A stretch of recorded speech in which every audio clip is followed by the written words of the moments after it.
Halo teman-teman, Assalamualaikum warahmatullahi wabarakatuh. Pagi ini aku mau diskusi atau mau membicarakan satu topik yang memang udah bikin kesel dari berapa tahun yang lalu ya. Ini sudah jadi satu karakter buruk dari bangsa kita. Jadi kemarin itu ada postingan saudaranya masinis yang kecelakaan dan meninggal kakaknya. Dan dia mengumumkan bahwa keluarganya mencari 2 HP atau apa berapa gitu ya, HP dari si masinis yang kecelakaan itu. Kalian bisa bayangin ya, keluarga dia udah lagi berduka, terus ternyata HP si masinisnya tuh ada yang ngambil, maling gitu loh.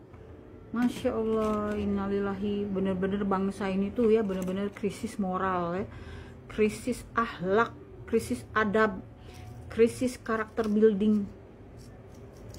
Jadi aku teringat ya, beberapa tahun yang lalu aku itu ke Jepang guys.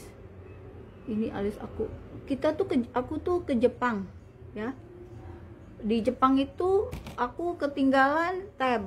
Jadi ceritanya emang udah kesel banget lah. Waktu di bandara di Kansai aku tuh pipis, terus HP aku satu-satunya itu jatuh ke toilet dan konslet, jadi nggak bisa pakai HP andalan untuk ambil foto segala macam. Nah untungnya host aku yang aku nyewa apartemen Airbnb itu inisiatif minjemin tabnya dia. Tab itu kan mahal ya, tab zaman itu tuh mahal lah, 10 jutaan lah dulu tuh. Nah udah akhirnya kemana-mana tuh bawa itu kan, karena kan perlu cari rute kereta dan segala macem gitu. Nah taunya karena aku tuh stres banget ya, karena pergi sendiri, urus sendiri segala macem, dan baru pertama kali aku menggunakan sistem perkereta apian di Jepang. Itu aku belum pernah kan seumur umur. Nah jadi tuh mungkin pada saat lagi nanya-nanya orang atau apa, itu tab aku tuh hilang guys ceritanya. Pada saat aku udah nyampe di Fushimi Inari, aku tuh baru aware, wah tab aku kemana ini gitu kan. Waduh guys, itu sempat shock ya, karena itu punya orang ya, punya host aku. Tapi aku dalam hati berpikir begini, ini Jepang bukan Indonesia, orang Jepang nggak suka ngambil barang orang lain gitu. Jadi bayangin guys, aku nyampe di tempat wisata itu, ya sudah aku berusaha untuk se-enjoy-enjoynya aja di tempat wisata itu, dengan pikiran nanti juga aku bisa cari tuh, kalau aku udah nyampe lagi di stasiun Kyoto, aku bisa tanya ke petugasnya ngelihat tab aku nggak, atau di mana bagaimana ngurusnya. Aku udah pasrah, aku pikir ya sudah kalau harus ganti ya ganti gitu kan. Yaudah akhirnya jalan-jalan di Fushimi Inari sampai berapa jam, kemudian balik naik kereta lagi ke stasiun Kyoto. Di situ aku ketemu sama petugasnya. Aku bilang pakai bahasa Inggris, dan aku nggak bisa bahasa Jepang ya guys, dan mereka nggak begitu ngerti bahasa Inggris, tapi mereka waktu itu ngerti sih. Jadi intinya aku bilang aku kehilangan tab aku di kereta, aku nggak tahu di mana. Aku bilang kayak gitu, aku lupa aku hilangnya di mana. Jadi aku tuh bahkan nggak tahu aku tuh hilangnya di mana gitu. Jadi akhirnya kata si petugasnya itu, coba kamu ke ini deh, jadi dia tuh kan bahasa Inggrisnya juga gak bagus ya orang Jepang tuh. Jadi dia kasih kertas, dia gambar pakai bahasa isyarat lah, pakai bahasa Tarzan lah pokoknya. Intinya you go here gitu kan, kamu kesini nih.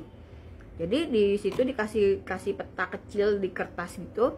Aku harus ke gang, satu jalan kecil di samping terminal stasiun Kyoto gitu ya. Nah akhirnya aku nemuin di situ ternyata ada kayak tempat kantor kecil gitu ya, kantor kecil di gang itu, lost and found-nya lah istilahnya. Jadi tempat kalau kamu kehilangan apa di situ. Cantik kucing aku guys. Nah akhirnya coba aku datang ke situ.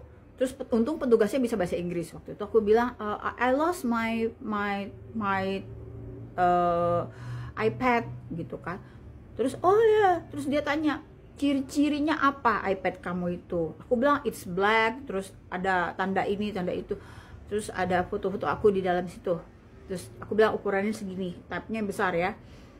Akhirnya terus dia bilang, ketawa seperti oh ya, wait a minute. Terus dia masuk ke dalam, terus dia tunjukin dicek lah, ada nggak foto aku di situ gitu. Ada foto aku di situ guys.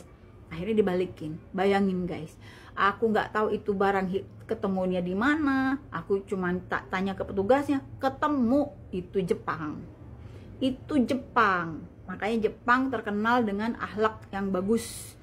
Mereka lebih Islami loh sebenarnya daripada negara Muslim terbesar di dunia gitu ya.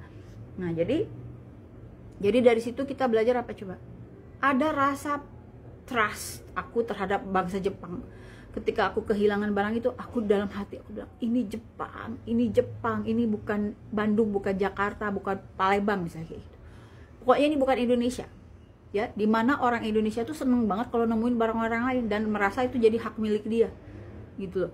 Dan ini harus dirubah guys, dirubah. Kita harus menumbuhkan rasa malu kalau kita nemu barang di jalan, merasa itu punya kita, merasa itu kayak hadiah buat kita. No. Jadi mulai sekarang Indonesia itu harus punya departemen khusus lost and found. Jadi kalau ada barang nemu di jalan, kita tahu mesti balikinnya kemana. Jadi nggak bisa disalahin juga kenapa orang ngambil barang orang lain gitu ya. Ya salah sih tetap ya. Cuma kalau mau balikin juga nggak tahu mau balikinnya kemana gitu loh. Nah jadi kalau ada satu kantor kecil yang khusus menampung barang-barang yang ditemuin orang, that's very good ya kan. Ya, coba kita bikin khusus. Siapapun yang menemukan dompet, siapapun yang menemukan STNK, menemukan KTP orang di jalan, itu taruhnya di kantor itu. Jadi siapapun yang kehilangan ke kantor itu. Nah coba Indonesia bikin deh lost and found department kayak gitu. Jadi kita udah stop. Kalaupun kita nemuin dompet orang, mungkin kita nggak berniat untuk mengambil ya, tapi kita juga bingung mau balikinnya kemana. Bisa jadi kan? Atau memang ada orang yang memang doyan ngambil hak orang lain gitu, emang malah seneng. Kayak ada satu family aku, kalau dia ketemu dompet orang dia happy banget gitu, berasa kayak dapat rezeki nomplok. Nah jadi kita biasain kalau kita nemu sesuatu ya, apalagi kalau ada barang yang berharga, pertama satu upayakan ada lost and found. Yang kedua, kita tanya orang di sekitar situ gitu loh, ini siapa? Atau kalau nggak kita diemin aja barang itu di situ. Jadi kayak kita di luar negeri di mana-mana kalau ada ketinggalan apa, diemin aja sama orang-orang di situ, didiemin aja, ditaruh aja di situ. Nanti orang yang bersangkutan kan kalau dia ngerasa, dia bisa telusuri lagi barangnya ketinggalan di mana, itu bisa ketemu lagi.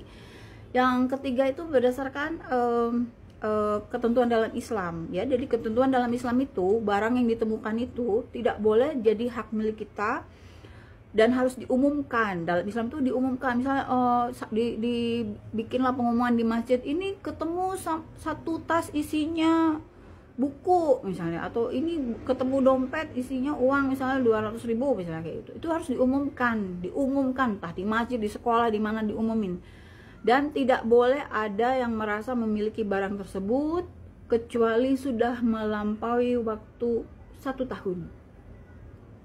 Jadi kalau 1 tahun udah ketemu nih barangnya, ya berarti yang menemukan itu bisa memiliki benda tersebut. Dengan catatan kalau nanti kemudian hari ada orang yang memilikinya datang, itu harus kamu balikin. Itu Islam, hukum Islam seperti itu tentang barang-barang yang diketemukan di jalan atau di mana. Jadi ini memalukan sekali ya kalau sampai orang udah meninggal terus barangnya kamu rampas. Aduh ya Allah, itu orang nggak bermoral banget ya. Jadi ini manusia kera aja nggak kayak gitu loh.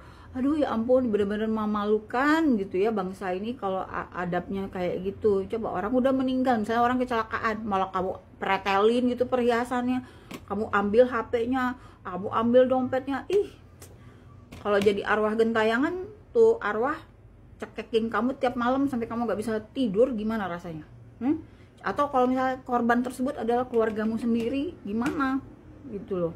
Coba guys, jadi orang tuh jangan terlalu rakus-rakus banget gitu loh. Harus punya harga diri lah gitu loh.